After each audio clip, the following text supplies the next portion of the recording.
اسی غدیر کے میدان میں مولا علی کی بیعت لی ہے. جانے نہیں دیا.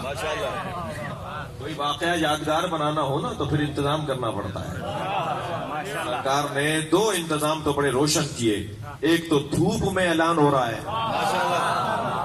اور دوسرا طویل خطبہ ہے. لمبی جو گفتگو ہو، طویل خطبہ ہو، وہ یاد رہے گا. 2 جملوں والی بات بچہ نہیں یاد کر پائے گا. وہ بھائی وہ ہم پھنس گئے تھے جا کر بوستان زہرا میں، مولانا شہنشاہ حسین نقوی بیٹھے تو اترنے کا دل ہی نہیں کر رہا تھا. ماشاءاللہ اتنی لمبی گفتگو کی، پہلو بدل کے تھک گئے، پیر سن ہو رہے تھے، مگر مولانا اتر ہی نہیں رہے تھے. بتائیں نقوی صاحب کو بتائیں کہ بھائی ان کو ٹائم بتایا کرو کہ 1 گھنٹے کی گفتگو ہونی چاہیے. تو بیٹھنے کے بعد بھول ہی جاتے ہیں. یہ جو لمبی گفتگو ہوتی ہے نا، یہ طویل خطبہ ہوتا ہے، یہ یاد رہتا ہے. ماشاءاللہ ماشاءاللہ بھائی کوئی بات یاد نہ رہے، خطبہ تو یاد رہتا ہے. چلو اتنی بڑی لمبی محفل تھی، وہ کیا ہوا تھا اس میں کوئی یاد نہیں ہے.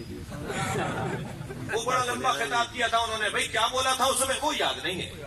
تو یہ لمبا خطبہ یاد رہتا ہے. سرکار نے دھوپ میں لوگوں کو کھڑا کیا.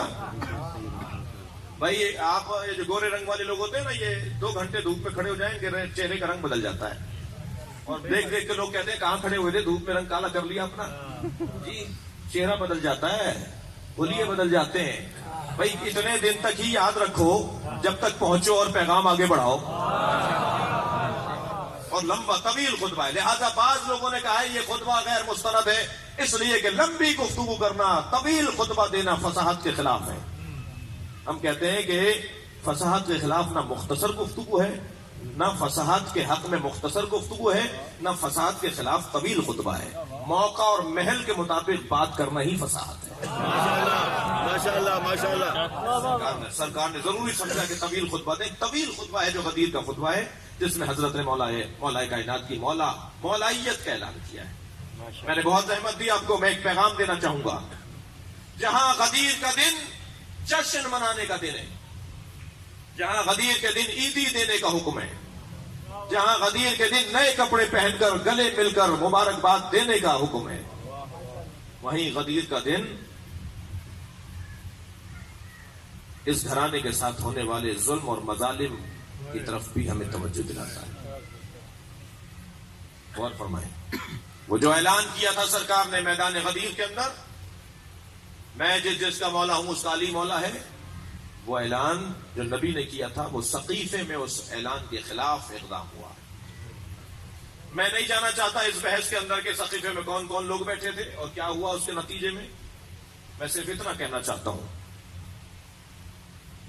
کہ ولایت مولا کائنات کے خلاف اور مقابل میں اگر کوئی چیز آئی ہے تو وہ کوئی شخص نہیں آیا ہے، وہ ایک مائنڈ سیٹ آیا ہے، وہ ایک طرز فکر آیا ہے، وہ ایک ذہنیت ہے جو مولا کائنات کی ولایت کے مقابل آئی ہے.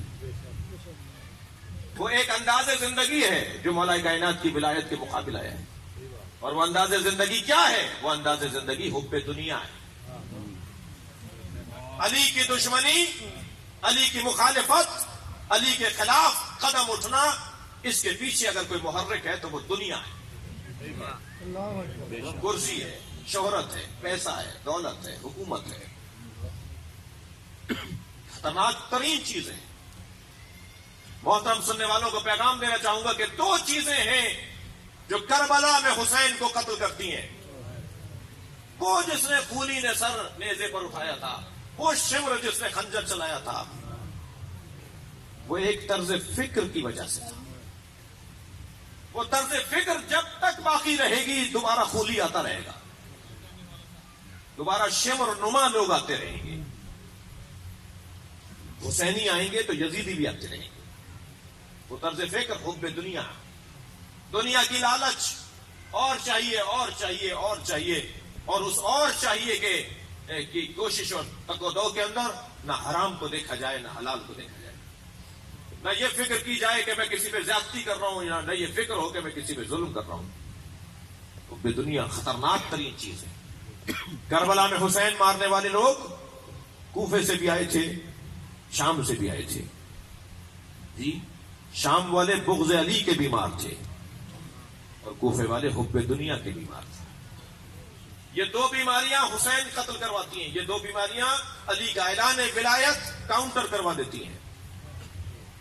علی بن ابی طالب کا جو اعلان ولایت غدیر میں ہوا، اس کے خلاف باقاعدہ ایک اجلاس ہو جائے گا، اور اس اجلاس کے نتیجے میں فیصلہ بھی ہو جائے گا، اور علی خطبے دیتے رہ جائیں گے، اور سیدہ دروازوں پہ جا جا کے فریادیں کرتی رہ جائیں گے۔ بعد میں اسی وجہ سے کربلا برپا ہوگی، بعد میں اسی وجہ سے مولا رضا فرمائیں گے کہ اگر غدیر کو نہ بھلایا گیا ہوتا تو کربلا نہ ہوتی۔ کسی نے کہا مولا آپ کربلا کو اتنا یاد کیوں رکھنا چاہتے ہیں؟ فرمایا کربلا کو اس لیے یاد رکھنا چاہتے ہیں کہ غدیر بھلائی گئی تھی تو کربلا ہوئی تھی، کربلا کو بھلا دو گے تو کیا ہوگا؟ غدیر، عزیزان گرامی، آج اتنی مدت کے بعد میرا اور آپ کا جشن منانا یہ مطلوب ہے، حکم ہے، ہمیں منا رہے ہیں، منائیں گے، لیکن وہ ہدف، وہ اعلان جو سرکار نے فرمایا کیا وہ پورا ہوا؟ اللہ اکبر۔ انس بن مالک چھوٹا نام نہیں ہے۔ ہمارے یہاں کسوٹی کیا ہے، پیمانہ کیا ہے؟ دیکھیں، تشیع کا تعارف کروانا میری ذمہ داری ہے، چاہے میرا گلا کٹ جائے۔ میں نمک خوار مکتب اہل بیت ہوں نا، تو تشیع کا تعارف کروانا میرا کام ہے۔ کسی کی دل آزاری جائز نہیں ہے، حلال نہیں ہے، مجھے اجازت نہیں ہے کہ میں کسی کی دل آزاری کروں، مگر تعارف تو کروانا میرا کام ہے۔ تشیع کا تعارف یہ ہے، توجہ چاہوں گا، تشیع کا تعارف یہ ہے کہ ہم ہر اس کا احترام کریں گے جس کا ماضی اس کے مستقبل کے ساتھ جڑے۔ ماشاءاللہ ماشاءاللہ ماشاءاللہ ماشاءاللہ۔ بھائی آپ 6 گھنٹے تک کوئی دیش پکائیں، میں مثال دے رہا ہوں بچوں کے لیے، بڑے چاؤ سے آپ نے حلیم پکایا، 6 گھنٹے تک اس میں گھوٹا لگاتے رہے، طرح طرح کی چیزیں ڈالتے رہے، سجا سجا کر آپ اس کو بناتے رہے، اور چھپکلی گر گئی اس میں، سارا پھینکیں گے یا نہیں؟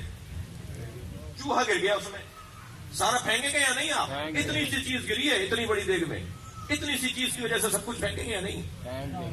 آپ نے 80 جنگوں میں جہاد کیا، آپ نے ہجرت کی، آپ نے اپنا گھر سارا اسلام کی خاطر قربان کر دیا، آپ نے فلاں میدان کے اندر اپنا بازو کٹوایا، آپ نے فلاں میدان میں اپنی آنکھ ضائع کروائی اور قربان کر دی، مگر بعد میں فاطمہ زہرا کو ناراض کر دیا، نبی کے گھرانے کو تکلیف پہنچا دی، جی حق بات بولنے کو تیار نہیں ہوئے، سیدہ پہ دروازہ گرتا رہا، خاموش رہے، مولا کائنات پوچھتے رہے، انس بن مالک بتاؤ جب غدیر میں نبی خطبہ دے رہے تھے تم کہاں کھڑے تھے؟ کہا میں برابر میں کھڑا تھا، میں نبی کے ممبر کے ساتھ کھڑا تھا، اس لیے کہ سرکار حضرت انس کو مولا رسول اللہ نے پالا ہے، ان کی گود کے پلے ہوئے ہیں، چھوٹے سے تھے جو ان کی ماں دے کر گئی تھی کہ یا رسول اللہ میں اس کو آپ کی خدمت کے لیے لائی ہوں، اور جب بڑے ہوئے تو نبی نے ان کو ان کی والدہ کی سہارے کے طور پر واپس کیا۔ یہ واحد صحابی ہیں جو گھر کی باتیں بھی انہوں نے نقل کی ہیں۔ حضرت انس بن مالک سے کہا میرے مولا نبی، میرے مولا علی نے تم کہاں تھے غدیر میں؟ کہا میں ممبر کے ساتھ کھڑا تھا۔ کہا کیا فرمایا تھا؟ کہ مجھے یاد نہیں آ رہا، کیا گزری ہوگی علی پر، یاد نہیں آ رہا۔ حضرت ابو ہریرہ سے کہا ابو ہریرہ فضائل تو علی کے پڑھتے ہو، کھانا کھانے جاتے ہو حضرت معاویہ کے پاس، تو کہنے لگے کہ کھانا وہاں ملتا ہے، علم یہاں ملتا ہے، تو کہنے لگے جب علم یہاں ملتا ہے تو علی کی بات کیوں نہیں کرتے؟ تو انا للہ و انا الیہ راجعون کلمہ استرجا پڑھتے ہوئے آگے چلے گئے حضرت ابو ہریرہ۔ سوال یہ ہے کہ بہت مشکل ہے، دیکھیے دنیا سے لڑنا، مفادات کو چھوڑنا، اپنی دنیا کو ترک کرنا، یہ بہت مشکل بات ہے۔ آج 1400 سال کے بعد میں کوئی تبرہ کا نعرہ لگا دوں، کوئی لعنت لان تان کر دوں، یہ شاید میرے لیے آسان ہو۔ میں اگر اس دور میں ہوتا تو کیا کرتا؟ اس کو میں آج اپنے آپ کو تول سکتا ہوں، ناپ سکتا ہوں، میں کسی آئینے میں کھڑے ہو کر اپنے چہرے کو دیکھ سکتا ہوں کہ وہ لوگ جنہوں نے ایسا کیا کیوں کیا، کیا وہ چیزیں میرے اندر تو نہیں ہیں؟ ابھی تو ایک علی کو آنا ہے، ابھی تو ایک علی کا میں انتظار کر رہا ہوں، کہیں یہ مزاج میرے اندر نہ ہو کہ جس مزاج کی وجہ سے علی کنویں میں منہ دے کر اپنے دل کی باتیں کرتے ہیں، کوئی باتیں سننے کو تیار نہیں۔ فرماتے ہیں میری راز کی باتیں، میرا درد دل، میری جو تکلیف ہے کوئی مجھ سے سننے کو تیار نہیں۔ مجھے امت کی جہالت نے میری کمر توڑ دی، مولا علی کا جملہ ہے، یہ کم علمی، یہ جہالت، یہ معاملات کو نہ سمجھنا، فرما رہے ہیں اس نے میری کمر توڑ دی، بہت مشکل ہے۔ عزیزان گرامی، غدیر کا جشن اپنی جگہ، مگر غدیر کے خلاف ہونے والے اقدام کے اسباب کو بھی دیکھنا ہوگا۔ وہ ہے حب دنیا، حب جاہ، کرسی کی طلب، پیسہ، دنیا، لالچ، یہ مزاج ہے۔ کربلا میں بھی ایسے ہی ہوا، چادر لوٹنے والا مسائل نہیں پڑ رہا، مگر آپ اس کو دیکھیں کہ کیا ہے تاریخ۔ چادر لوٹنے والا رو رہا تھا، جناب زینب نے فرمایا تم میری چادر اتار رہے ہو اور رو بھی رہے ہو۔ کہ رو اس لیے رہا ہوں کہ آپ کی عظمت بہت بڑی ہے۔ کہ چادر پھر کیوں اتار رہے ہو؟ کہا مجھے پیسہ ملے گا، مجھے پیسے ملیں گے۔ رے کی حکومت کی خاطر عمر بن سعد نے مولا حسین کے قتل کے منصوبے کو لیا نا۔ پروجیکٹ ڈائریکٹر تھا کربلا کا، شمر کہہ رہا تھا کہ میں حسین کو ماروں گا، مجھے ملنی چاہیے تہران کی حکومت۔ رے جو آج تہران جسے آپ کہتے ہیں نا، اس وقت میں اسے رے کہتے تھے، جو آج تہران کا شہر ہے۔ کہا رے کی حکومت ملے گی جو حسین کو مارے گا، جو لشکر جمع کرے گا اور انتظامات پورے کرے گا حسین کو مارنے کے، اسے رے کی حکومت دوں گا۔ شمر لینا چاہ رہا تھا، عمر ابن سعد، دونوں میں تناؤ بھی تھا، شدید تناؤ تھا۔ وہ کہتا تھا میں کروں گا، وہ کہتا تھا میں کروں گا۔ دنیا، پیسہ۔ امام حسین نے فرمایا تجھے رے کی حکومت تو دور کی بات ہے، تجھے رے کے جو کے دانے بھی نہیں ملیں گے مجھے مار کے۔ یہ ایسے لوگ ہیں تجھے نہیں دیں گے، یہ تجھے دھوکہ دے کر لائے ہیں، تجھے کہا ہے کہ مارو گے تو یہ ملے گا، یہ نہیں دیں گے تجھے۔ نہیں ملا، اس سے کچھ نہیں ملا۔ بعد میں روتا پیٹتا رہا کہ تم نے وعدہ کیا تھا، یزید سے کہتا رہا تم نے وعدہ کیا تھا کہ مجھے تہران کی حکومت، رائے کی حکومت دو گے، نہیں دی۔ یہ دنیا، یہ لالچ، یہ خود پسندی، یہ جاہ طلبی، یہ حب جاہ، یہ عزیزان گرامی علی کے مقابل لا کھڑا کرتی ہے لوگوں کو۔ یہ حسین کو قتل کروا دیتی ہے۔ خدا کے لیے میں اپنے ان بچوں اور جوانوں کے لیے کہہ رہا ہوں، مجھے اس سے کوئی غرض نہیں ہے کہ خدا نخواستہ کسی کی طبیعت پہ کوئی گرانی آئے۔ خود پسندی کو ختم کیجئے، جاہ طلبی کو، انانیت کو، مجھے یہ چاہیے، مجھے وہ چاہیے، اس کی خاطر سسٹم کو خراب کر دیتے ہیں۔ میں نہیں ہوں تو کوئی بھی نہیں ہوگا، میری بات نہیں مانی جا رہی تو ادارہ ہی نہیں چلے گا، مجھے نکال دیا گیا ہے تو میں اس ادارے کو تباہ کر ڈالوں گا۔ یہ چیزیں انتہائی، یہ علی والوں کی چیزیں نہیں ہیں، یہ اہل بیت والوں کی چیزیں نہیں ہیں۔ اپنی ذات کی نفی کرنا ہوگی، بڑے مقصد کی خاطر اپنے احساسات کو قربان کرنا ہوگا، اعلیٰ اقدار کی خاطر اپنی آرزوؤں کو ذبح کرنا پڑے گا، تب جا کے علی پسند لوگ بنے گی۔ بہت بڑا نقصان ہوا ہے، سسٹم بگاڑ کے رکھ دیا۔ آج جو کچھ مسلمانوں کے ساتھ ہو رہا ہے اسی وجہ سے ہو رہا ہے۔ آج جو عالم اسلام، عالم انسانیت کو مشکلات کا سامنا کرنا پڑ رہا ہے، آپ دیکھیے قابلیت اور اہلیت علی بن ابی طالب کی آج ثابت ہے۔ علی سے زیادہ قابل کوئی شخص نہیں تھا، لیکن نہیں ہو پایا ایسا جیسا نبی چاہتے تھے۔ لیکن کیا یہ اللہ کا نظام مختل ہو گیا؟ کیا اللہ کا منصوبہ معاذ اللہ خراب ہو گیا؟ کیا اللہ کے ارادے معاذ اللہ ختم ہو گئے؟ نہیں، ایک علی کو پردے میں اللہ نے اسی لیے رکھا ہے تاکہ اس اعلان ولایت کا جلوہ نظر آئے اور اللہ کی قدرت کا جلوہ نظر آئے۔ یہ ڈھیل دی اللہ نے، یہ اختیارات دیے اللہ نے، یہ تاریخ میں دونوں چہرے سامنے آتے چلے جائیں تاکہ لوگ انہیں بھی دیکھیں اور لوگوں نے بھی دیکھیں۔ عزیزان گرامی، آج اگر نظام حکومت کوئی کامیاب چل سکتا ہے اور اگر کسی حکومت چلانے والے کو یہ ذہن میں ہے کہ ہمیں چیلنجز کا سامنا ہے، تو دو ہی شخصیات ہیں۔ کوفی عنان نے، سیکرٹری جنرل اقوام متحدہ نے اپنے دورے ذمہ داری کے اندر جو خطبہ دیا تھا، جو لندن کے جنگ اخبار میں چھپا، اس کی کٹنگز میرے پاس موجود ہیں۔ اس نے اعلان کیا تھا کہ مسلمانوں کے پاس دو شخصیات ہیں جنہوں نے انتہائی چیلنجز، انتہائی خطرناک مسائل کا سامنا کر کے کامیاب طرز حکومت کو مرتب کیا۔ ایک کو محمد کہتے ہیں، ایک کو علی کہتے ہیں۔ سبحان اللہ۔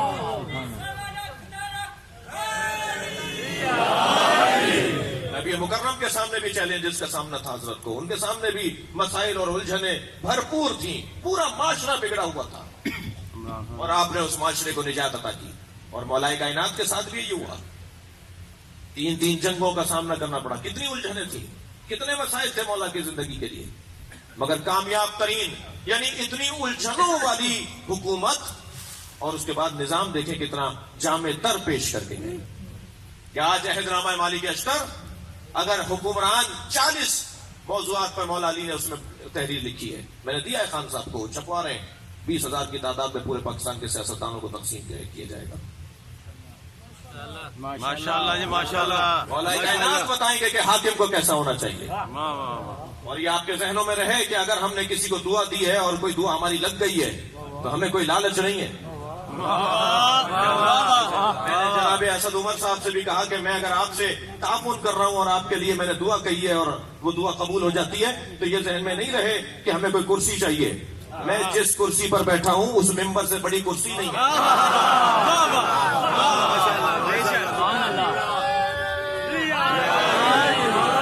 ہمیں کوئی کرسی نہیں چاہیے، ہمیں اس ملک کی اصلاح چاہیے۔ شرم آتی ہے کہ جب ہم حکمرانوں سے FIR کی باتیں کرتے ہیں، گر کر بات کرنی پڑتی ہے جب ہم کسی کو تھانے سے چھڑوانے کی بات کر رہے ہیں، فلاں جگہ جلوس روک دیا آپ نے، جب ہم یہ بات کر رہے ہوتے ہیں کتنی چھوٹی بات ہے۔ آپ اداروں کو قابلیت اور اہلیت کے اندر لے کر آئیے، وہ اپنے قانون کے مطابق اپنے فیصلے کریں، طریقہ کار کو وضع کر کے آگے بڑھیں، یہ چھوٹی باتوں کی گفتگو کرنا ہی نہ پڑے ہمیں۔ سارے سسٹم کا کو ٹھیک کیجئے، معاملات کو ٹھیک کیجئے۔ میں نہیں سمجھتا کہ اتنا آسان ہے جتنا آسانی سے جو ہے وہ بولا جا رہا ہے، لیکن ہمیں دعا کرنی چاہیے، خیر خواہ رہنا چاہیے، اصلاح کے نام پر اور بہتری کے نام پر جو بھی بات کرے ہمیں اس کے ساتھ کم سے کم خیر خواہ ضرور رہنا چاہیے۔ اگر تعاون نہیں کر سکتے کسی اور طور پہ دعا ضرور کر سکتے ہیں، یہ اچھا کام کرنا چاہ رہا ہے، اسے موقع ملنا چاہیے۔ اگرچہ الجھنیں اس سے کہیں زیادہ ہیں جتنی ظاہر ہیں، اور اس سے کہیں زیادہ ہیں جو باطن میں الجھنے ہیں۔ ذہن علی میں رہے عزیزو، علی ہیں جو ہمیں آج بھی الجھنوں سے نجات عطا کر سکتے ہیں۔ مولا کائنات کے فرامین ہیں جو آج بھی ہمیں معاشرے کو صحیح سمت پہ لے جانے میں مدد کر سکتے ہیں۔ ماشاءاللہ۔ مولا یہ سارے آپ کے پرستار بیٹھے ہیں، یہ سب آپ سے کچھ لینا چاہتے ہیں، یہ سب آپ کے بھکاری اور آپ کے فقیر ہیں، یہ سب دامن پھیلائے بیٹھے ہیں، یہ سب خالی ہاتھ آئے ہیں، یہ سب حاجت مند ہیں، یہ سب ضرورت مند ہیں۔ مولا اپنے اس عطائے بے کراں سے، اپنے اس وجود باعظمت سے ان سب کو ان کا حصہ عطا کر دیں، جس کو جو چاہیے اسے عطا کر دیں۔ یہ سارے مانگنے کے لیے، یہ بہنیں، یہ بھائی، یہ مومنین، یہ مومنات، یہ بچے، یہ بزرگ، یہ سب اپنی اپنی جگہ کچھ نہ کچھ حاجت رکھتے ہیں۔ تو اللہ کا ولی ہے، تجھے اللہ نے ولایت عطا کی ہے، تجھے واسطہ فیض قرار دیتے ہیں اللہ اور اپنے درمیان۔